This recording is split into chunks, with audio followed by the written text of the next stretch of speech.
اتیاو کالو به زغه ورځ یو سړی راغی یو دواره ته وکمل څه اوس د اتیاو کالو به ویل دلته یو جنای د 15 کاله عمر به وي چې پلار یې زړه نرم شي چې مال یې راکړي خدای دې بیخ بنیاد وباسي او دا کار زمونږ د قبایلو کې ډېر زیات د 14 کالو جنای به او یو کړپن ته به ورکړي پښتون نوم مال نشته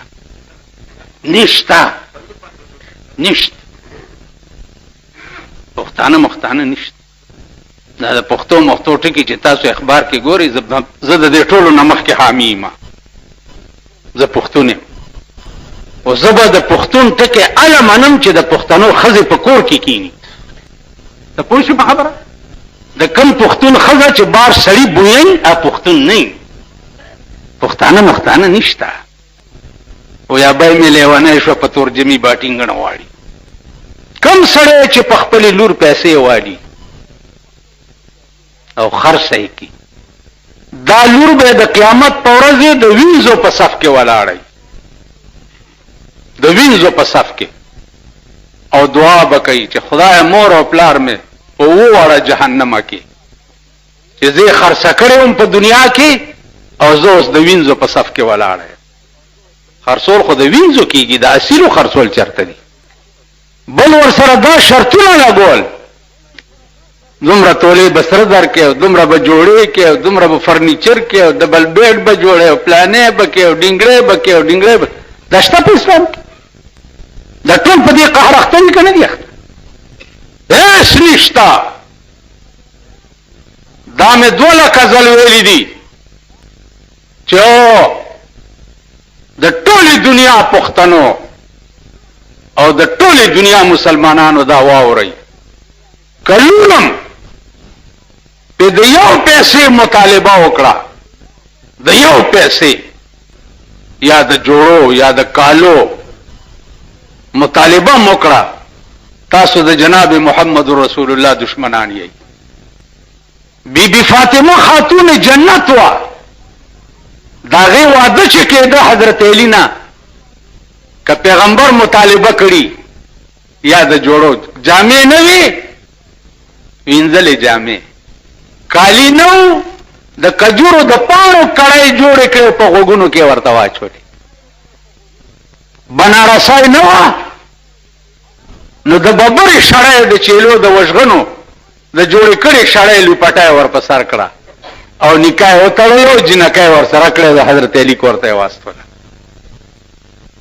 واده دې ته وایي نن زمونږ د ملک ښځه او سړي ګوره دوی سال دا د دوی ودونه دا خو لعنت دی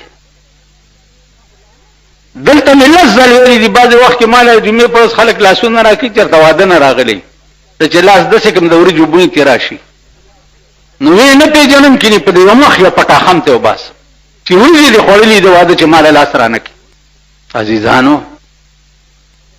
زمونږ وطن کې یو ښځه وه سود به یې کولو ښځو ورته ویلې دوغه خله به لاړه شي سود ما کا هغې ورته ویل ایمان خره وره خو ارمان دا دنیا گئے ایمان خره وره ایمانونه ډېر دي خو خبره د پیسو کا چې ارمان د پیسو نن ستا ټول ملک غل دی معتبر غل دی سرکاري خلک غله دي عوام غله دي په سوزکو کې چې ناستو صحیح خدای ته ګورئ لږ د جیبونو خیال ساتئ په هر علاقه کې د ګڼکپانو ډیوټۍ لګېدلي دي پوی بم نه جیب نه به دې پیسې ویستي کور پوی بم نه کور به دله والی اوبه دې نیسي او جیبونه به دې ولټوي او مال به درنه والي یو څو پټاخې به دې موی روان نن ټول ملک غل دی که تاسو ما ته وایي چې ته څنګه یې زه غل یم که ما ته پته ده چې د دې بد ځناور د روټۍ د رقم نه لګي او سخات ته په مړي کې لاس نیسم که نه لا چې په پیرانو پېښ شي وایي سخات نو په ښځو چې پېښ شي وایي د مړي الوای نه وه د تختې وایي ته خدای دې بیخ بنیاد وباس په دا سپین سر چا پسې مټیزه شي چې د مړی الوا نه خو نه به ورسره څه کنه کور دې وران شه د مړی له الوا چرته منکر نکیر له رشوت لیږي چې هغې په الوا شي او کافرو به وي دا خبر هم شوې ده قرآن کې دا آیات چې راغی چې کل یوم هو فی شان هر ورځ د الله په یو نوي شان کې کافر ووایي چې خدای پاک به په قیامت کې په یو نوي کار کې اخته او موږ به جنت له منډې کو خدای ویلي دي چې قیامت کې به زه په څه کار کې اخته یم او موږ به جنت له منډې کو نو جواب راغی چې یسأله من فی السماوات والارض کل یوم هو فی شان نو جواب سره ہے چې سنفرغ لكم ايها الثقلان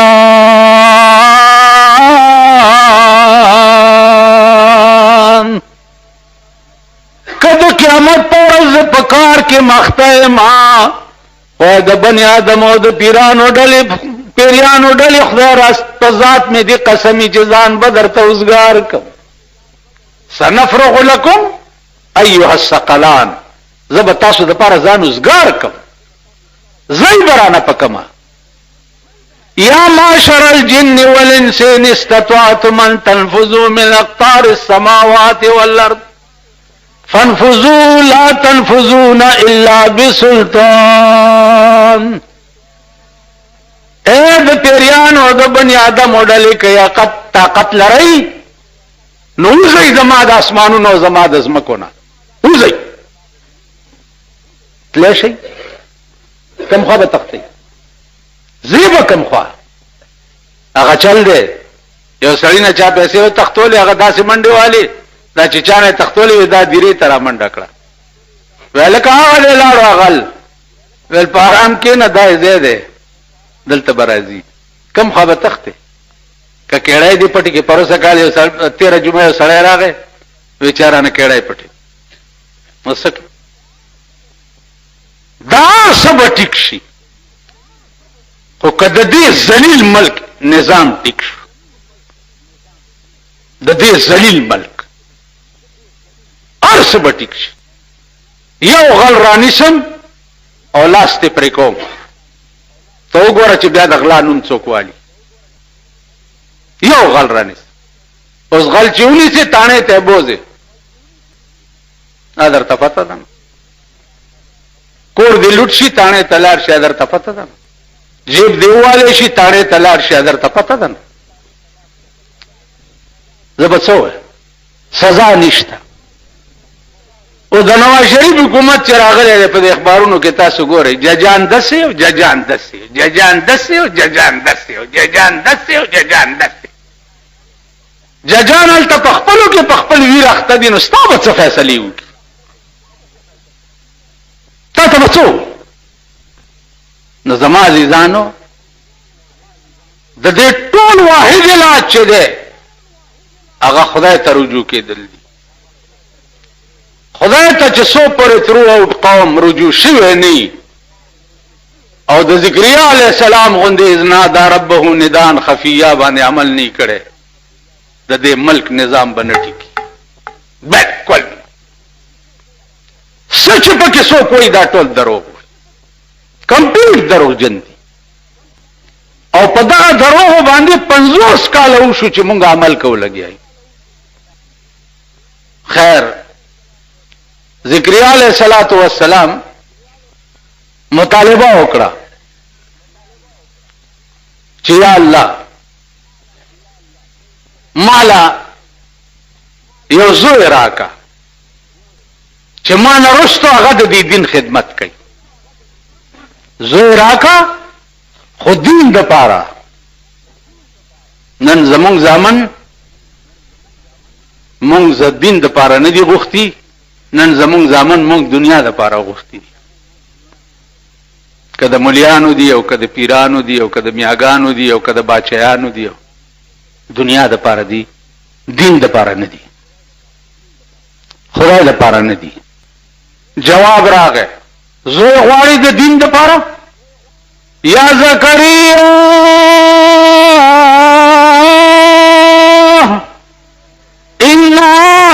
ونبشرك بغلام اسمه يحيى.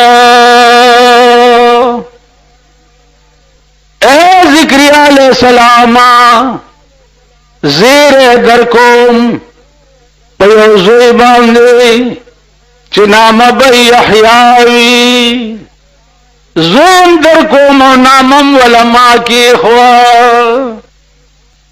یحیی به نامي. نن د خپل نمونه ته خلک وګورئ، د چا نامه لرګی دی، د چا نامه چینار ده، د چا نامه جمټ ده، د چا نامه توت ده، د چا نامه بیره ده. د نامو ته خلک وګورئ. جنۍ چې وشي ښځو د ډمو نامې خوښې کړي د ټلویزیون د برکته، د ډمو نامې چې لوري وشي د ډمې نامه پې کېږي. الکانو پلارانو د ډمانو نامې خوښې کړي چې زوی وشي د ډم نامه پې کېږي. نن تاسو ووایئ چې د پیغمبرانو نه د صحابهو نه دې نه ښې نامې به چېرته پیدا شي؟ د صحابیاتو نه دې نه ښې نامې به چېرته پیدا شي؟ د پیغمبر لور شوه نامه یې په فاطمه کې. یا رسول الله د فاطمې مطلب څه دی؟ فتم په عربي کې ښځه چې د تینه ماشوم پرې کوي دې ته فتم وایي. وای په دې مې فاطمه نامه ځکه کېښوه چې د قیامت په ورځ به دا زما امت د جهنم نه بچ کوي، جهنم نه به پرې کوي. د هر یو نامې به دا مطلب. عائشه، الله اکبر، هغه عائشه چې د اسمان نه به خدای صفایانې کولی، هغه عائشه چې پیغمبر سره نکاح په اسمانونو کې تړلی شوی، په اسمانونو کې. دینه ښې نامې به چېرته پیدا شي. خدیجه، هغه خدیجه چې پیغمبر د غار حرا نه راغی سره لوی پرې راله او خدیجه مسلمان هم نه وه او ورته وایي چې محمده ګبراوېږه ما، ستا د شان و شوکت نه داسې معلومیږي چې الله به تا نه ډېر لوی کار اړي. لا مسلمان هم نه وه. زمونږ دا پودرې مسلمانانې دي، خدای راستي که د سړیتوب خبره درته وکړي چې زړی شي ولا تور رنګونه راوړئ چې په سر یې مږه چې ځوانه ښکاري. او دا مالدارې چې دي که نه دوی چې دا مخ چیچړي وکړي نو امریکې ته لاړی شي پلاسټک سرجري وکړي، دا سرمنې ولا راکاږي چې بیا جینۍ ښکارم. وښایم درته چا چا کړي دي. ماله د پاکستان 3 کسونه کونه نه پټېږي. واورئ، مولانا، داینا او ډاکټر نه. مولا په تخته لا سنبی وګوري. وښایم درته ورشئ په ارباب روډ باندې د ښځو د سرونو جوړولو دکان دی. د ښځو د یوې ښځې په 1000 روپۍ سر جوړېږي. زما ستا سر چې جوړی خو یا 2 روپۍ یا 5 روپۍ ورکو که نه. د یوې ښځې سر هغه نایان چې جوړی په 1000 روپۍ جوړی. اوس راځئ، د پټې خبرې نه کوم او نه د دې خړوسانو نه یریږم. اوس راځئ چې درته وښیم. لاړې او هوا شوې چې خولې به د ګلابو په شان بوی کولو، اوس که عطر و مګم د مینې بوی به تې در نشي. پخوا به انسان چې انسان ولیدو خوشحال به شو. اوس انسان چې انسان وګوري لکه یو سپی چې بل سپی وګوري. وایي په ایمان سپی چې په لاره ناست دی او بل سپی وګوري نو دا چل کوي. دا خو به پیژنئ که نه، اخر کلیوالی سپي مې ګورئ، یو سپی ناست دی یو ځای کې او بل سپی روان دی، دی ورته چې ګینې ته څنګه دلته رالې. اوس انسان نه دا شی جوړ شوی دی. انسان د انس نه دی، انسان ته انسان ځکه وایي چې یو بل سره مانوس وي، د یو بل علاج وي، په یو بل قربان وای. پیغمبر چې د مکې نه هجرت مدینې ته وکړو نو د مکې خلک ور سره تلي، ځینې داسې وو چې هغې ښځې په مکه کې پرېښوه پیغمبر سره لاړه. نو اهل مدینه سره پیغمبر حق د مواخات قائمولو، وی راځئ چې زه ستاسو منځ کې به ورورولي جوړه کړم. نو یو صحابي ورته راغی وی جی ما سره د داسې سړي ورورولي جوړه کړه چې ښځه یې نه، یاره دغه ته خو په ایمان ووایي چې وګورئ څنګه دا سړي، وی د داسې سړي ورورولي را سره جوړه کړه چې ښځه یې نه. وی ولې؟ وی زما دوه ښځې دي چې زه یو ښځه دله ورکړم. د خپله ښځه په مکه کې خدای دپاره او ستا د ناموس دپاره پرېښې ده، نو زه یو خپله ښځه دله ورکوم، خو یا رسول الله په یو شرط به ورکوم چې دی به کور ته بوزم او دواړه ښځې به ورته وښیم چې کومه د ده خوښه شي چې هغې له طلاق ورکړم او ولی ورکړم. وبکې څوک داسې انسان دې ته وایي او انسانیت دا و. دا نن انسانان دي، دا بني ادم دي. قسم په خدای زه خو چې ورځ تېرېږي د مولانا عبدالمعبود صاحب په خبره مې نورم ایمان مضبوطېږي چې مال ماته د یو قبر کشف وکړه چې یو مړی وګورم. وی راځه د شپې په 10 بجې هدیرې ته وویستمه چې مراقبه وکړه. ویل بچیه مړی خو درته ښیمه، خو دې هدیره کې داسې مړی نشته چې ویې ګورې وړه دې خوشحال شي. مال ولې؟ وی دا ټول په قبرونو کې ناست دي او غوښې ته غوسېږي لګیا. که مې درته وښوده نو ټول عمر به روټۍ خوند در نه کړي. په یو منډه تې لاړم او کور ته مې ځان ورسول. زمونږ به دا دي. بله واورئ په کلاو غوږونو، بیړه د بجلیګر ملام تباه ده چې په دې ملک او په دې قوم کې اوسېږي. دغه پلار بیړه هم تباه ده او دغه نیکه هم تباه ده او بیړه د دې قوم هم تباه ده او د مړو هم تباه ده او د ژوندو هم تباه ده. واورئ پیغمبر ویلي دي چې د خدای په ذات مې دې قسمي چې د خدای په ټولو سختو کې د قبر ړومبنۍ شپه چې کومه سخته ده هغې ته د قبر د دنیا ټولې سختۍ هېڅ دي. دا ړومبۍ شپه دي چې په قبر کې کومه راشي او دا څومره سخته ده دې له جهنم هم هېڅ دي. او په هر چا را روانه ده که نه؟ په هر چا را روانه او د هر شي نه مخکې ده، د هر شي نه مخکې ده. ړومبنۍ شپه د قبر. الله دې امان راکړي د خپل حبیب په خاطر، د خپل لوی خدای په خاطر. خدای دې امان راکړي چې په دې ړومبۍ شپه به مونږ څه کوو، څه به کوو، څه به را سره کېږي. دا دوه کسه چې راشي او ما نه به تپوس کوي چې دی به څه وایي، دا ځمکه به ما ته څه وایي. دا د پیغمبر خبره ده. مونږ به دلته دا وکړو که نه مولا پې ودرېږي دا وایي الحمد قل هو پې وایي دعا وکړئ چې خدایه ته واړه جنت ته ورکړې او پلانې وکړې ډنګړې دغې مولا له قرآن ورکړه. تا دړه نه ووایي چې دا د خدای پاک وبخي، دړه نه دي نه. مونږ ټول زباني جمع خرچ کوو. قسم په خدای چې د کم مړي ته زه ودرېږم، کم مړي ته او ورته داسې وګورم که جنازه کوم او که وروستو ولاړې پړه کې مې راشي چې ای عظیمه خدایه او ای د عظیم رحم مالکه خدایه دا ړومبۍ شپه خو چې په ده لوی رحم وکړي. قسم په خدای چې هر مړي ته مې پړه کې دا خبره وایي. تاسو څه کوئ؟ دعا وکړئ الله اکبر الله اکبر. او لا چې غټ سومبور درته دعا ته راغلی خان او نواب او ارباب او سوټ امیر او داسې تاسو خو پې خوشحالېږئ که نه؟ دا سپېره چې یئ دا د مردار مخې ده. ارباب صاحب راغی معامله د دې ځای ده چې دې ځای کې د د دې ځای نه نه یې ویستې په اسمان کې اثر نه کوي. دا ټول دروغ دي. دې ځای نه به وباسي نو د اسمان رحم به در باندې راځي.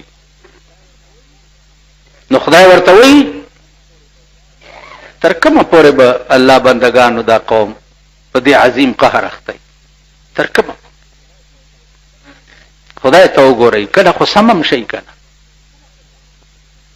کله خو سمم شي. رحمان بابا وی ولی نګوري و ما ته سم پس، ولی نګوري و ما ته سم پس، زیاتوي د غم زدا غم پس. ستا په عشق چې ما ګوري علم جاړي، ستا په عشق چې ما ګوري علم جاړي، نو جړوي را سره نور لم پس. په مطلب دې د سرو شونډو نه پوهېږم، په مطلب دې د سرو شونډو نه پوهېږم، چې مسکین د زړه هر دم پس. رحمان خود پخپله ګرم دی چې مین دی، ولی نور لمی بولی ګرم پس. کله خو جفا وفا وکړه کنه، خدای بنده ټول عمر به بې وفایي کې، ټول عمر به کوږې، تر مرګه به کوږې. چې هلک وي وران وي، خو چې ځوان شوي ټیک شوي، چې ځوان وي وران وي، چې بوډا شي کور دی لوټې لوټې شه ټیک شه کنه. هغه ورځ دکان ته دوايي ته یو بوډا راغلی، خدایا چې د هغه خبرې مې واورې، ما څه ټوکې ورسره وکړې، ما کاکا دا دوايي خو د طاقت مولا صاحب یو داسې ناپړي ته یې وویله چې بس ما چپ شو. دا د بوډاګانو نو مال دا اوس دې سره جوړېدو چې د ګیرې نه یې ونیسم او په دا خوله خوله په دا خوله خوله چې یو غاښ په خوله کې پاتې نه شي او شونډې پې دومره دومره وپړسومه چې د ده مړي چې خبره بیا ونه کړې شي. دا بل شعر واورئ، وہی شقی ازلی نصیحت عالموں کی کب سمجھتے ہیں، انہیں لازم ہے سمجھانا بضرب خنجر فولاد. ازلی بدبخت چې دی په نصیحت نه ټیکیږي، ازلی بدبخت چې دی فولادي چورائی او خبر وکړي او تراک شي او دا سر ته هلته لړکي. په دې سرکونو درته یو څو سرونه غورځوم، ته وګوره چې دا خلک د سړي دامن کیږي که نه کیږي. په خدای دې په دې 50 کاله کې د پاکستان باندې داسې نظام نه دی راوستی، او دا اوس نظام چې دی دا خو د پروردګار د ماښام نه وروسته مخکې دې مونږ خلاص کړي. په دې کې خو د هر ارامتوب دروازه کولاو شوه، د هر ارامتوب، د غلا کولاو شوه، د ډاکې کولاو شوه، د زنا کولاو شوه، د جوارۍ کولاو شوه، د بلو پرنټونو کولاو شوه. اوس ته ماته ووایه چې حکومت پټانګه کې به تصویرونه ایښي، پرونه بربند سړی پټانګه کې کېنولی بایسکوپونو والا بربند او ډولکیا ورسره ډنګه ډیچا ډنګه ډیچا ډنګه ډیچا او بربند خېټاورې پکې کېنولی، ورسې ښکارېده چې راشي د پلاني بایسکوپ کې دا فلم چلی. نو خدایم هلاک که چې هلاک شي، خو پابندي پې ولګوئ نو دا بایسکوپونه چاته معلوم نه دي. دا د سوټمار زامن خو هر ماښام چې ګورې پکې ناست دي او پکې ولاړي که نه، خلق خواسم درځي که نه، نو پټانګو کې سړه په سړکونو ګرځوئ. دا د رزیلو حال دی. د شریفو حال څه دی؟ په موټر کې صاحبه موټر به یې جوړ کړی، یو ګنټې او دغه به یې پې لګولي او مخکې په ډګډګي به سړی ناست او کیمره به یې نیولي، د فلاني جنج روان دی. هغه ورځ یو جنج تېرېدو د بالا مڼې کې هغه هلک ته مې چوکته که نه یاره داسې مردار شکل یو، ما دنه به بېګاله دا ښځه تښتي د ده دې شکل ته چې وګوري. هغه ته هم کیمره نیولې وه او فوټو یې ویستو چې جنج روان دی. څه وکړم؟ هېڅ نشم کولی. خدایه ته ښه پوهېږي. ای الله غیبي انقلاب راولې په دې پاکستان، غیبي انقلاب. خدایه چې سحر را پاسو او داسې انقلاب راغلی چې کچا کړت کړی او ساتې پرې کوي. قرآن کې راځي سورت مریم کې طه کاف ها یا عین صاد ذکر رحمت ربک عبده زکریا. اس کاف ها یا عین صاد دا 13 جمعه د حروف مقطعات و باس ما تاسو ته کړو. اوس زکریا علیہ السلام نیمه شپه ده او په کوټګۍ کې ناشته ورسره یو فکر پیدا شو. فکر دا پیدا شو چې ما خو ټول عمر خدایا ستا د دین په خدمت کې تیر کو، اوس زه یریږم چې د کوم دین خدمت چې ما کړی دی یا الله دې خدمت د پاره ما نه رستم یو وارث پکار دی، یو سړی ما نه رستم پکار دی چې د دې کوم باغ خدمت ما کړی دی چې دا باغ را نه خراب نشي. څه وایي؟ کاف یا عین صاد. اوس په دې هغه رب پوهېږي، دا مغه حروف مقطعات دي چې په دې الفاظو کې الله پاک څه وویل ذکریا علیہ السلام، په دې الفاظو کې څه وویل الله پاک جناب محمد رسول الله ته. کاف یا عین صاد. ذکر رحمت ربک عبده زکریا اذ نادى ربه نداء خفيا قال رب إني وهن العظم مني واشتعل الرأس شيبا ولم أكن بدعائك رب شقيا وإني خفت الموالي من ورائي وكانت امرأتي عاقرا وقد بلغت من الكبر عتيا. سوال څنګه کوي؟ اذ نادى ربه نداء خفيا. الله تاواز چې کوي نو आवाज کوي خو ډېر غلې او ډېر پرو. هر دعا چې کوي او ځان له کوي نو ډېر غلې او ډېر پرو چې یا خدای په خبري او یا ستا زړه په خبري. څه وایي؟ قال رب إني وهن العظم مني واشتعل الرأس شيبا. اے اللہ بوڑھا شما، کمزور شما، سر میں سپن شو، د بدن ټول اعضاء میں کار پرے ہو. وكانت امرأتي عاقرا وقد بلغت من الكبر عتيا.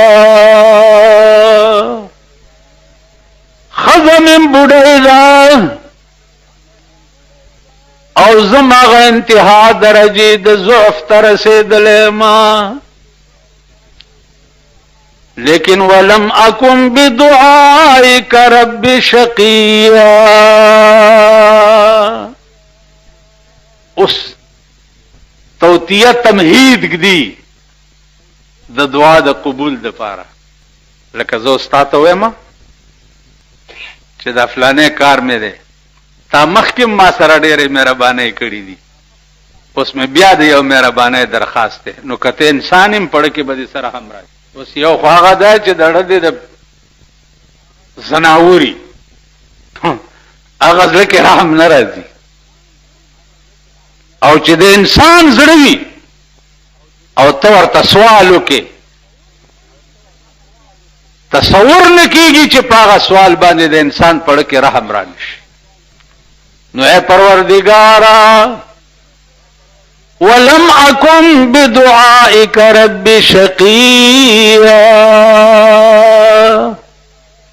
اے الله چې کله ما تا ته دعا کړې ده او کله می سوال کړی دی نو نا امیده کړی دی نه ما اوس هم درته یو درخواست کولو والا یم خو چې نا امیده مې نه کې څه درخواست کوي څه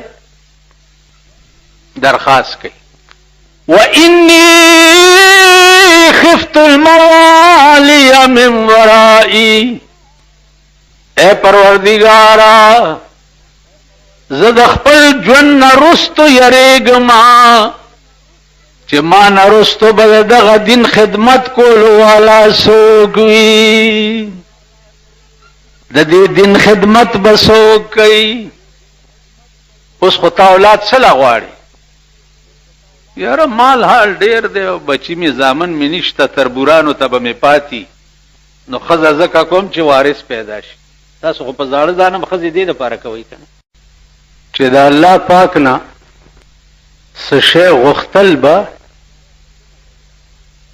سړی په کومه طریقه کوي هغه طریقه په دې سورۃ مریم کې الله د ذکریا علیہ الصلوۃ والسلام په بیان باندې خلقو ته خوذلې که تاسو خیال وکړئ قران کریم دا تر قیامت پورې د مسلمان د پاره لا عمل دی او د هر شي طریقه کار چې دی هغه الله پاک په قران کې خودلې دی بیا که یو سړی دا وایي چې بعض خبره قران کې نشته نو عزیزانو دا یاد لرئ چې اول مفسر د قران کریم شپږ زره شپږ سوه شپږ شپېته آیاتونه دي او د دې تفسیر چې دی اگر رسول الله صلی الله علیه وسلم په 13.5 लाख حدیثو کې کړی دی نو د شپږ زره شپږ سوه شپږ شپېتو آیاتونو تفسیر دیار نسلیم لکه حدیث د جناب محمد رسول الله صلی الله علیه وسلم بیا د پیغمبر په حدیث کې چې څه اشکال پیدا شوه دی او خلق داغه په مطلب نه پیدا نو داغه د پاره مفسرین بیا الله پاک ائمه مجتهدین پیدا کړي ائمه مجتهدینو کې اول نمبر مجتهد چې و هغه امام ابو حنیفه رحمت الله علیه بیا د امام ابو حنیفه رحمت الله علیه د وفات په شپه باندې الله پاک امام شافعی رحمت الله علیه پیدا کړو په کومه شپه چې امام ابو حنیفه وفات شو نو په ما شپه باندې امام شافعی پیدا شو دریم نمبر بیا امام مالک زه تاسو ته په ایمان وایم او بیا درته په ایمان وایم چې د دې خلکو درد د دې قران او د دې حدیث په زړه کې که تاسو وګورئ نو عمر لبا روټای خوندر نکی چې دام لا زړه او دام لا عشق او دام س درد بیا په دې ائمه مجتهدینو کې امام احمد بن حنبل رحمت الله علیه عزیزانو داغه خلقو چې پیغمبر ته سل شپږ شلې کاله نږدې خلقو بعضو پکې هغه سترګې م لیدلې وې چې کوم سترګو جناب محمد رسول الله لیدلې خو بیا د دې خلقو ژوند د امام ابو حنیفه ژوند که تاسو وګورئ په یو رمضان کې دا اوس بله ورځ روژه تېره شوې ده په یو روژه کې به یو شپېته ختمونه د قرآن امام ابو حنیفه کول یو شپېته سهار نه به چې شروع شو ماښامه پورې به یو ختم وکړو بیا به مونځ تراویح وغیره چې وشوي او بیا به شروع شو تر سهاره پورې به بل ختم. اوس خلکو ته ما ته یو ملا وایي چې یاره ما ته دې کې لږه اشتباه ده، د ملیانو داسې ډېر خوند نشته. دې کې اشتباه ده چې امام صاحب 40 کاله د ماسخوتن په اودس د سحر مونځ کړی.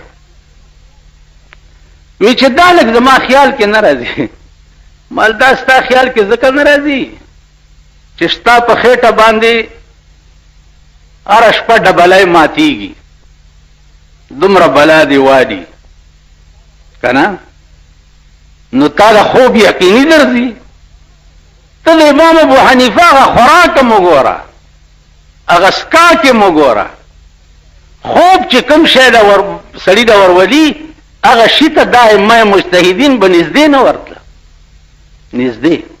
بل دا چې خوب عاشق سړي ته نه ورځي، خوب بېغمه سړي ته ورځي. رحمان بابا وایي چې په زړه د یار غم وي څه به خوب کا، چې په زړه د یار غم وي څه به خوب کا، هر چې تا غوندې غمجن وي څه به خوب کا. خوب خندا په بېغمۍ کېږي رحمانا، چې په زړه د یار غم وي څه به خوب کا. خوب خو په بېغمۍ کېږي، د چا په زړه چې د یار غم یې هغه له خوب ورځي، هغه خوبونه کوي. نو زما عزیزانو ما هغه ته مولانا صاحب خبرې ما سره ډېرې مه کوه او لار لنډوه، خبرې ما سره ډېرې مه کوه. وی چې ولې ملځه لیونی یم، کېدای شي لاس مې خطا شي چېرته یو پړق در نه وباسم، خبرې مه کوه ډېرې. په باب د دین کې 3 قسمه خلقو متعلق به ما سره خبرې نه کوي. یو صحابه، یو ائمه محدثین، یو ائمه مجتهدین. د دې 3 قسمه خلقو متعلق به ما سره خبره نه کوي. کوم خلق چې پیغمبر ته نږدې د دین خدمتګار پاتې شوي دي، اصلي مسلمانانو مغه خلقو. تاسو پوه شئ په خبره؟ پیغمبر ته نږدې. زه د شیعو سره کله کله د محرم کې ګډبړي، نو د تیر محرم کې مې د شیعو مولا ته ووی ما لکه خبره واوره، ته په ایمان یې ووایه چې ته په خپل کور کې خپلې ښځې سره فیصله کولی شي چې هغه څه وایي ستا او د هغې جوړ راځي. ویل نه چې ډېرو خبرو کې اختلافات هم سره راشي، مال ستا ښځه ده، ستا په نکاح کې ده، ته خپلې ښځې سره فیصله نشي کولی. او د چا تربیت چې د جناب محمد رسول الله په غیږ کې شوی و، ته 1500 کاله وروسته د ابوبکر او د عمر او د عثمان فیصلې کوي. اوس مسله واوره، مولانا صاحب په کلاو غوږونو واوره. دا زه چې تاسو سره انګته نه اچوم، زه د دلایلو جنګ کول غواړم. دلایلو جنګ د صحابه متعلق پیغمبر ویلي دي چې اصحابي کالنجوم بأيهم اقتدیتم اهتدیتم. زما صحابه په شان د ستورو دي، هر یو پسې چې تاسو اقتدا وکړه دغه سمه لار ده. بل حدیث ته چې انما انا لکم مثل الوالد لولده. اے صحابه زه تاسو د پاره په مثال د پلارم لکه پلار چې د زوی د پاره. اوس که د صحابه منځ کې څه اختلاف تیر شوی وي نو پلار پوهېږه او دغه فیصله پوهېږه د خدای په مخ کې. ته 1500 کال وروسته چې خپله ښځه نشي ټیکولی، ته 1500 کال وروسته تللی د ابوبکر او د عمر فیصلې کوې. بس غلی شو چې څه وخت کې میټینګ ختم شو، ما ته راغاړې وته، ما ته زما د نفس اپریشن دی و. مولانا صاحب په دې ښار کې ته مې او زه مې که زما د خولې نه دې غلطه خبره واورېده نو زما مرګ درته روا دی. نو عزیزانو هره خبره چې کوئ دلایلو سره کوئ. بله ورځ د یو امام چا راوستو وی چې د خوی ډېر خراب دی. جمعات کې. نو هغه ته مې وی چې مولانا صاحب ته کوم ځای فارغ یې؟ وی چې ما کراچۍ کې دوره کړې. مال قرآن خو بیا خدر زینو ویلا مال خدای پاک ویلي دي چې قولوا للناس حسنا، خلکو ته چې خبرې کې خسته خبرې کوه. ویلا ویلي دي مال ته ولې غلطي خبرې ویل جی توبه. نه چې چا راوسته ما ته وی چې ته هم کله کله تقریر کې کنځلې کې مال ځلې ونیم کنه او دې جوړول غواړه ازما کنځلې والله که په بدنیتۍ باندې وي او بس غصه راشي بعضې وخت کې خولې نه مې وځي. او ایمان مې دا دی چې قولو للناس حسنا. ګوره رسول الله صلی الله علیه وسلم ته به د کافرو متعلق خدای پاک څه ویلي؟ څه ویلي؟ چې واصبر علی ما یقولون، دا دوی چې څه وایي په دې صبر کوه. واهجرهم هجرا جمیلا، او پرېږده دوی په پرېښودو نیکو سره. واصبر، صبر کوه. د هغې صبر انجام او عالم څه عالم یې څه چې په مکه کې څه ځای لري دغه د کوم ځای چې په کاڼو ویشتی شوی و، طایف ته لاړو چې دا دعوت یې ورکو خلقو ته. هغې ماشومانو ته ویلي ولې یې په کاڼو دا لیونی دی. په کاڼو ویشتل شروع شو. حدیث کې راځي چې دومره یې وویشتو چې پڼې مبارکې د وینو ډکې شو. جبرائیل راغی چې الله وایي چې دا طایف په بله پې واړو د لاس اوچت ویل یا الله په ما یې د کاڼو باران وکړو، خدای په اهل طایف باندې ته د رحمت باران وکړي. نن په تمام سعودي عرب کې دا د خط استوا لاندې واقع دي. د عرب ملکونه چې دي په دوی باندې نور داسې نیخ تاویږي، مونږ باندې داسې دي، په دوی داسې دي. دلته دا شدت د ګرمۍ ځکه زیاتي چې دا د خط استوا لاندې واقع دي. تاسو ورشئ هغه کویت وګورئ، داسې ځای دی لکه دلته مري او ابټابات او نتګلی وغیره چې داسې یخ ځای دی، هغه د رحمت باران پې خدای کړی. نو زما عزیزانو عرض مې دا و چې د الله یو کار حیران کن دی. لکه ما تاسو ته یو باس یو کال کړی و چې الله لفظ په اصل کې الهونو، د الهون نه اعلال نه بعد الله شوی دی، او د اله معنا چې دا هغه حیران کن ته وایي. په ځان نامه حیران کن ځکه ایښې ده چې په دې کائنات کې هر یو کار ته چې ګورې عقل ورته حیران شي. نو ذکریا علیه الصلاة والسلام واقعیت هم عقل حیران شي. دعا کوي په نیمه شپه کې، اذ نادى ربه نداء خفیا، پټه غوندې خدای ته التجا وکړه، هېڅوک نه و. څه ورته وایي چې یریږم چې د دې دین خدمت به ما نه رسته څوک کوي، څوک به کوي. خدای سړی والا پکار دی، خو یو زوی ماله راکړه. سره د دې چې زه د شپږ کالو بوډا یم، زما بیبي د 80 کالو بوډای ده. نو الله ورته څه وایي چې قال ربك هو علي هين وقد خلقتك من قبل ولم تك شيئا قال كذلك. اے ذکریا علیہ السلام استا خبر رشتیا دا چې تم بوډا استا بیبیم بوډای دا، لیکن قال ربك هو علي هين، ستا خدای وایي چې د بوډاو د بوډۍ نه زوی پیدا کول ما ته آسان دي. او بیا وقد خلقتك من قبل ولم تك شيئا، د دې نه مخکې مې ته پیدا کړی، ستا چېرته نام و نشانم نه و. اوس تا نه بچی پیدا کول دا خو ماته ګران کار نه دی. نو دی ورته څه وایي قال رب اجعل لي آیه، خدای نو چې زما د بوډای نه زوی پیدا کېږي نو ما ته یو نښه وښایه، یو نښه یې راته وښایه. نو نښه ورته څه ښایي چې ذکریا علیه السلام په کومه ورځ چې ستا د بوډۍ حمل شي نو ته به 3 ورځې چا سره خبرې نشي کولی، نو یقین ولره چې ستا زوی را روان دی.